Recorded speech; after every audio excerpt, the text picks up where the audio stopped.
बंदो सत कबीर के चरण कमल सिर जासु ज्ञान दिन करनी कर ब्रह्म तम दे नसा ब्रह्म छुड़ाए पति विकट को निकट लगायो राम निकट लगायो राम यास गुरु गोबंदगी कोटि कोटि प्रणाम कोटि कोटि प्रणाम। सद्गुरुदेव की परम वंदनीय परम पूज्य मेरे हृदय मंदिर के आराध्य सद्गुरुदेव परम वंदनीय परम पूज्य मुस्तफाबाद से पधारे हुए श्री परम पूज्य मिस्टर साहिब जी, गुजरात से पधारे हुए शास्त्री साहिब जी, हम दिल्ली से पधारे हुए साहिब जी का तो नाम याद नहीं आ रहा पर ये पास में बैठे हैं, और सभी वंदनीय संत समाज, उपस्थित धर्म प्रेमी बंधुओं, भक्तिमती माताएं, इस वसुंधरा की गोद में गुलजार करने वाले नन्हे प्यारे बच्चे, सभी के हृदय स्थल में बैठे हुए चेतन देव को मेरा प्रणाम। साहिब बंदगी साहिब बंदगी।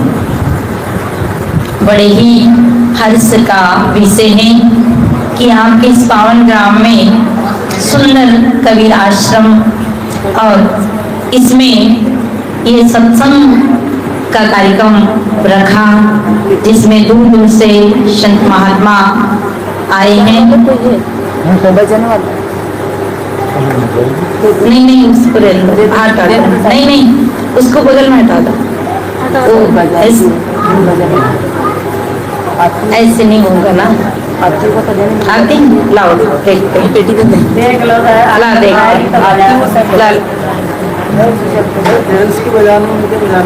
देख दो, चलो देखते हैं, नहीं तो कोई बात नहीं। हाँ ये साइड से एक माइक यहाँ लगा देना मुझे, माइक साइड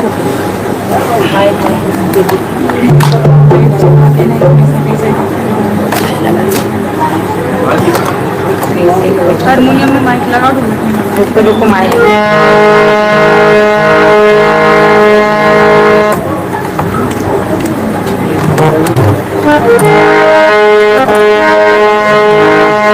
तो आइए हम एक भजन सुनेंगे।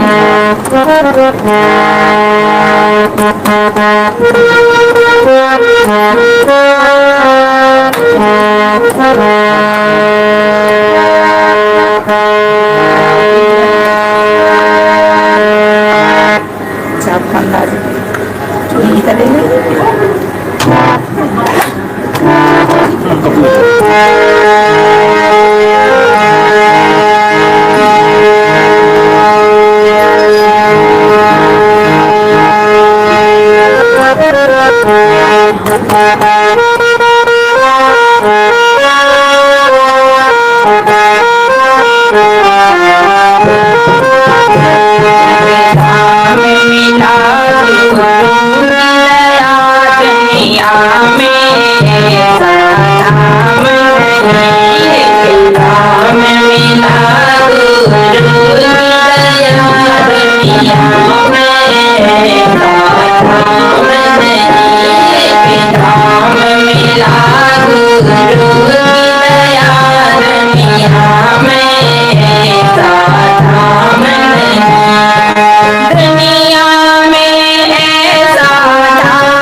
देखिए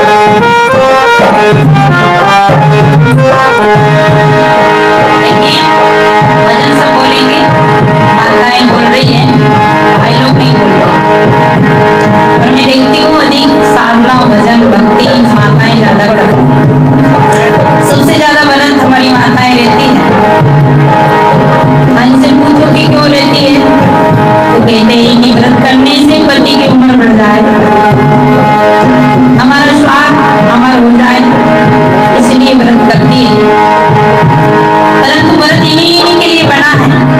मैंने आज तक ये नहीं सुना कि कोई पुरुष पत्नी का व्रत करता है, मेरी पत्नी कभी न माने, करता है कि नहीं करते। जब हम सुनते हैं कि अर्धांगिनी है तो आधा हक बनता है। ये व्रत में इन्हीं के लिए लिखा है, आपके लिए नहीं लिखा है।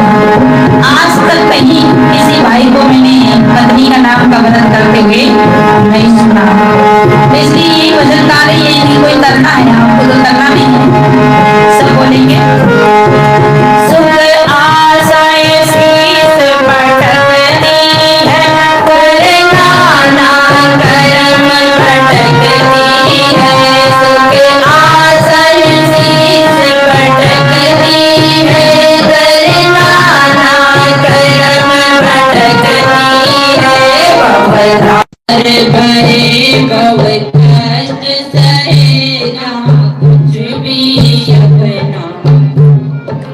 हे भवधार भरे भव कष्ट सहे ना कुछ भी अपना।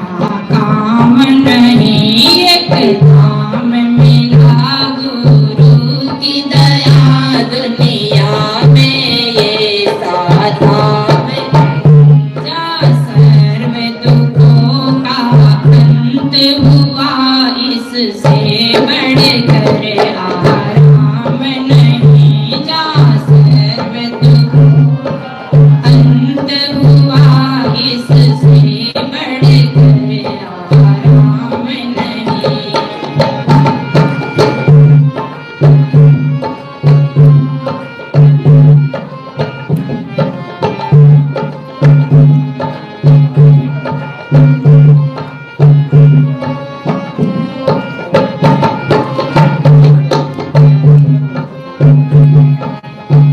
कहीं मानत ईश्वर राम खुदा, साधन करी कर जुदा जुदा।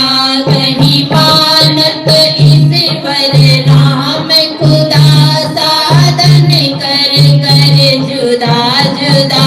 नहीं जानत कोई सत्संग बिना, जिसे बड़े कोई राम नहीं। नहीं जानत कोई सत्संग बिना, निज से बढ़ कर कोई राम नहीं। एक धाम मिला गुरु की दया, दुनिया में ऐसा धाम नहीं।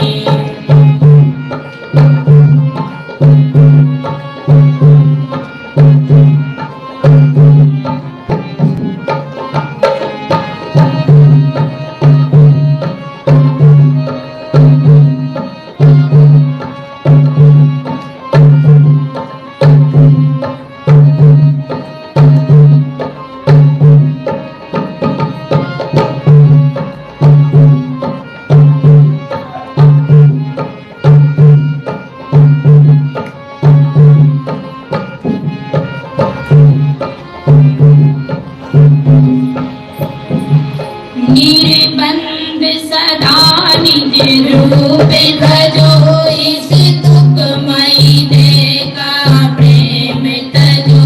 निर्बंध सदा निज रूप भजो, इस दुखमयी देह का प्रेम तजो। हर भक्त लगन में मगन रहो, अब सुबह हुई वीर शाम नहीं। हर भक्त लगन में मगन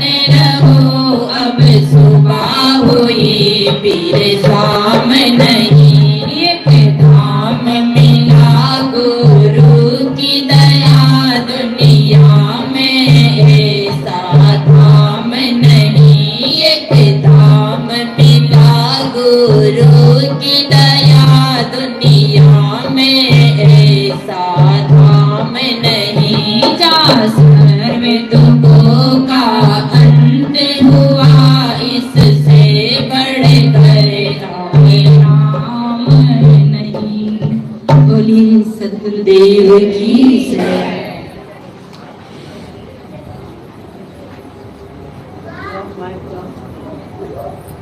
तो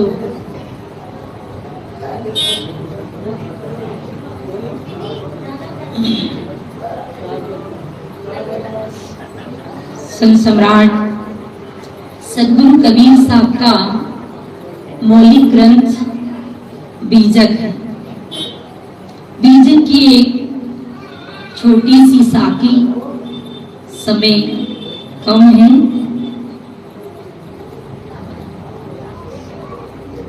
शब्दे मारा गिर पड़ा, शब्दे छोड़या राज, जिन जिन शब्द विवेक किया तिनका सर गया काश।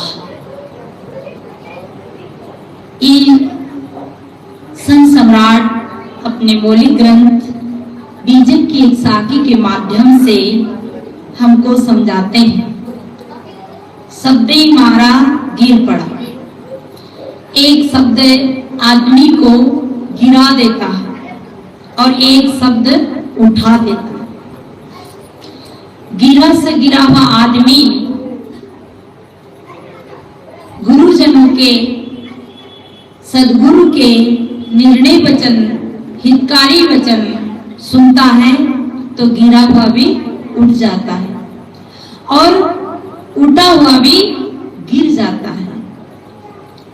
शब्दे मारा गिर पड़ा, कैकेयी ने शब्द मारा कि राम को वनवास और भरत को राज। इतने ही सुनकर राजा दशरथ जी मूर्छित होकर भूमि पे गिर गए और मछली की तरह तड़प तड़प के रोने लगे, मूर्छित हो गए। शब्द क्या था? राम को वनवास और भरत को राज। और वही शब्द राम ने सुना, तो जब वही शब्द राम ने सुना तो राम ने उस शब्द पे विवेक किया और राम क्या कहे? सुने जननी सोई सुत बड़े भागी, जो पित माते वचन अनुरागी। उनने सुनकर विवेक किया, सुन जननी सोई सुत बड़ भागी, जो पित मात वचन अनुरागी। उनने उस शब्द का विवेक कर लिया। कई लोग शब्द ऐसे बोलते हैं जैसे हमारी माताएं बच्चों को क्या शब्द बोलती है? भूत आ गया, बाबा आ गया, हवा आ गया। अब बच्चा जब ऐसा शब्द सुनता है, उसे नहीं पता है कि मेरी मम्मी झूठ बोल रही कि सही कह रही। वो तो सुनता है कि भाई भूत कोई होगा, बाबा हवा कुछ होगा। और हमारी माताएं अधिकतर बच्चों को पालने से झूठ सिखाती है नहीं, और पालने में ही गाली सिखा देती है। आपके यहाँ इंग्लिश सिखाने का स्कूल होगा, संस्कृत सिखाने का स्कूल होगा, संगीत सिखाने का स्कूल होगा, पर गाली सिखाने का स्कूल है, डराने का स्कूल है, झूठ बोलने का स्कूल है? नहीं, ये हमारा घर है। जैसे हम बोलते हैं वैसे हमारे बच्चे भी बोलते हैं। हमारे शब्द सुनकर बच्चे अपने सत्यता से गिर जाते हैं और जो निर्भय रहने वाले बच्चे भी डरने लग जाते हैं।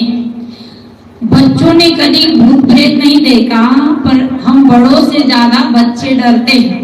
क्यों? क्योंकि उन्होंने अपनी मम्मी से सुना, और मम्मी जो बोलती वो तो बिल्कुल सत्य होगा ना, झूठ थोड़ी होगा।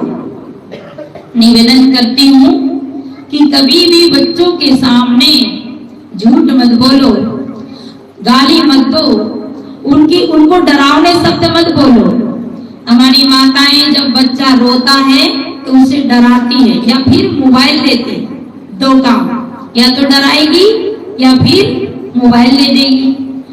और अगर इतने में भी बच्चा रोता है तो झाड़ू करने वाले के पास चली जाएगी कि मेरे बच्चे को तो नजर लग गई। बच्चा रोए तो रोने देना, बच्चा सोए तो सोने देना। बड़ा हो जाएगा ना तो नहीं रो पाएगा, नहीं खा पाएगा और नहीं सो पाएगा।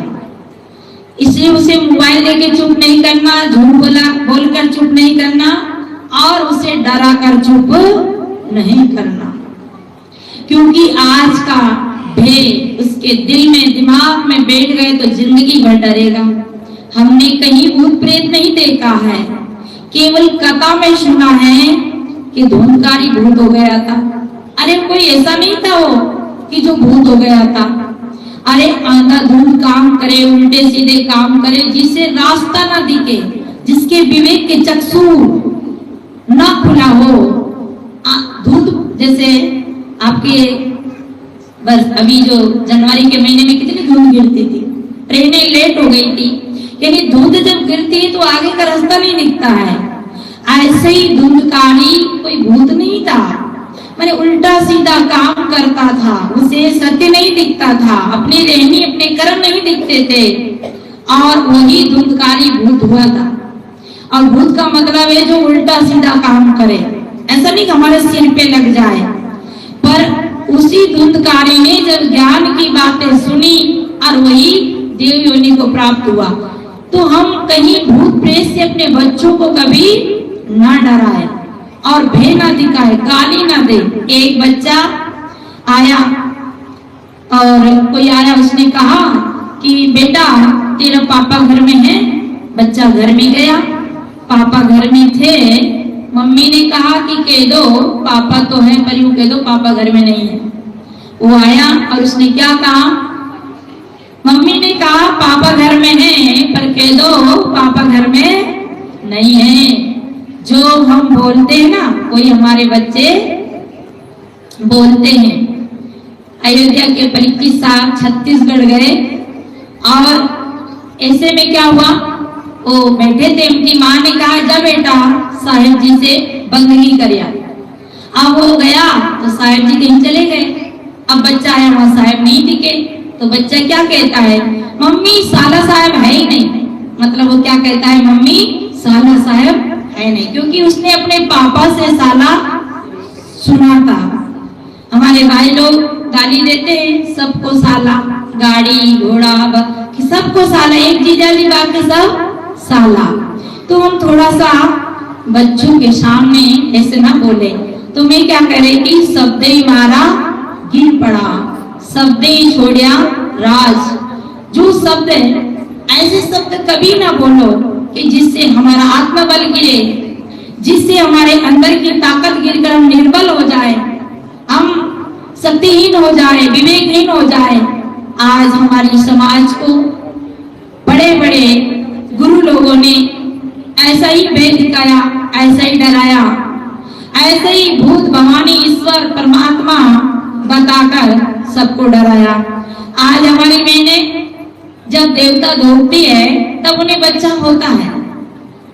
देवू देवता, अब यहाँ का देवता अलग अलग होगा, तब उन्हें बच्चा होता है। और अपने गाय बकरी कभी देवता धोती है, उनके बच्चा हो जाता है, क्योंकि वो प्राकृतिक नियम है। पर हमारी माताएं डरती है, नजर से डरती है, भूत प्रेत से डरती है, कहते हैं जादू टोना से डरती है। और वही संस्कार हमने सुना है बेटा है। जब मैं छोटी थी ना, तब ऊपर हवाई जहाज निकलते तो मेरी दादी क्या करती थी, जब हवाई जहाज निकले तो कहीं भूत की सवारी निकली और खटिया हमारी आंगन से घिस करके अंदर कर लेती, जल्दी आ जाओ भूत आए। और फिर सवेरे आपस में बातें करती थी कि भैया रात में कैसी भूत की सवारी निकली, आवाज होती थी गड़गड़ाहट की और चिम चिम चिम चिम, बड़े बड़े बल्ब जल रहे थे। बेचारी हमारी दादी क्या जानती कि ऊपर कोई यंत्र उड़ते हैं। अब जब जानने में आया, समझने में आया, तब पता चला ऊपर भूत नहीं उड़ते हैं। भूत पंचभूत का जो शरीर है ये यंत्र उड़ाते हैं, और ये पंचभूत का शरीर वाला व्यक्ति ऊपर आकाश में उड़ता है। पहले यही समझते थे कि भूत आकाश में उड़ते हैं। तो ये काल्पनिक बातें हमें भ्रम में डालती है इसलिए शब्द मारा गिर पड़ा, शब्द छोड़िया राज। जिन जिन शब्द विवेक किया तिनका सर गया काज। जो शब्दों का विवेक करता है उसका काज होता है। एक व्यक्ति अपने बेटे को लेकर नेपाल गया और नेपाल में जब गया तो बच्चे ने कहा पापा जी संतरा खाऊं। तो पापा बोला बेटा संतरा यहाँ नहीं मिलता है, संतरा तो दिल्ली में मिलता है। उसने कहा पापा जी संतरा खाऊं। बोले संतरा यहाँ नहीं मिलता, नागपुर में मिलता है। तो ये क्या है? बोले ये तो संतरी है, संतरी। तो संतरी को क्या ले? फिर आगे बढ़ गया। फिर कहा पापा जी मैं केला खाऊं, केला। पापा एक नंबर के कंजूस थे, मक्खी चूस थे, कंजूस व्यक्ति होते ना, जो अपना स्वयं नहीं खा पाते और दूसरे को भी नहीं खिलाते।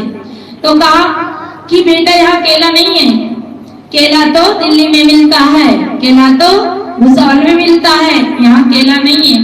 कि पापा जी ये क्या है? बोले ये तो केली है, केली। और केली को कहीं खाया जाए? अब बच्चा ने आगे बढ़ा तो बच्चा के पैर ढीले हो गए। अब उसको तो केला लेना था और संतरा लेना था, पापा ने नहीं दिलाया तो बच्चा रुष्ट हो गया। तो पापा कहता आओ जल्दी आओ, दौड़ के आओ, पापा के पास में आओ। तो बच्चा क्या कहता है? नहीं आप पापा नहीं हो, पापा तो दिल्ली में रहता है, पापा तो नागपुर में रहता है। तो मैं कौन हूँ कि आप पापा नहीं हो? आप तो पापी हो, पापी। तो देखिए हम जैसा बोलते हैं, हम जैसा करते हैं, वही उलट के हमें मिलता है। ऐसे शब्द ना बोलो जिससे हमारे परिवार में, हमारी समाज में उसका दुष्प्रभाव पड़े। सवेरे जब बच्चा सोता है तो हम कभी उठाओ तो कहो उठो लाल, उठो बेटा, आपका विद्या अध्ययन करने का समय हो गया, स्कूल जाने का समय हो गया। पर ये मत कहो कि उठो गधा। कई लोग कहते हैं उठ रे गधा, उठ रे भैंसा, उठ। कई लोग कहते वाह सुअर की औलाद। अब बताओ बच्चा सुअर की औलाद तो आप किसकी औलाद? सुअर किससे पैदा होते? गधा किसको कहते? गधा की औलाद। अब गधा, बच्चे को गधा बना दिया तो हम क्या हो गए? तो हम जो बोलते हैं वो हमें विवेक पूर्वक बोलना चाहिए और शब्दों का विवेक करना चाहिए। ज्यादा विश्लेषण ना करूं, समय कम है। तो देखिए साहिब की एक छोटी सी साकी, शब्द ही मारा गिर पड़ा, शब्द ही छोड़िया राज। जिन जिन शब्द विवेक किया तिनका सर गया काज। जो शब्दों को विवेक करता है, यथार्थ निर्णय के शब्द जो अपने जीवन में उतारता है, उनका काज होता है। ये भ्रमिक शब्द, काल्पनिक शब्द, भूत भवानी ईश्वर जन चुड़ैल टोना टटका तंत्र मंत्र जादू जंतर, ये सब काल्पनिक बातें हैं। आप स्वयं सत्य हो, आपका स्वरूप सत्य है। ये शरीर नाशवान है और ये दिख रहा है ये प्राणी पदार्थ, ये थोड़े दिन के साथी हैं। आप अविनाशी हो। ये अविनाशी का शब्द है जो हमारे गुरुजनों से आप सुनेंगे और अपने आत्मसात करोगे। इन्हीं वाणियों के साथ मैं अपनी वाणी को विराम लेती हूँ। प्रेम से बोलो सद्गुरुदेव की।